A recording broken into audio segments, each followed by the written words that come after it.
A lot of people call Dead Space a pure survival horror game because of how it feels, but when you really break it down, the horror mostly comes from the narrative, not the actual moment-to-moment gameplay.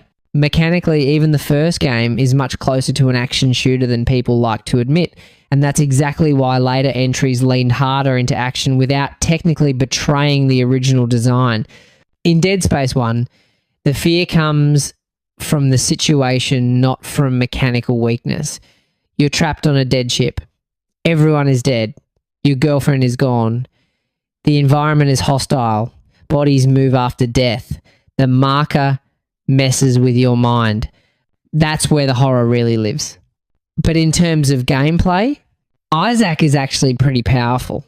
You get strong weapons, reliable upgrades, stasis for crowd control, kinesis for instant kills, plenty of ammo if you manage resources even halfway decently.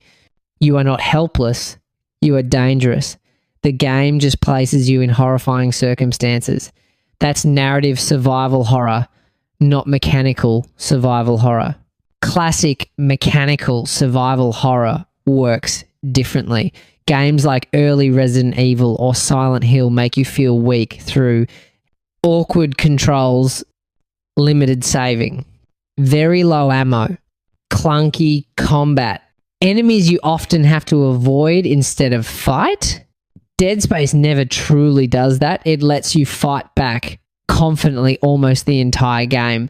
The tension comes from atmosphere, sound design, enemy presentation, and story, not from being mechanically powerless. Because of that foundation, the developers had room to push the series toward action without actually breaking its core identity.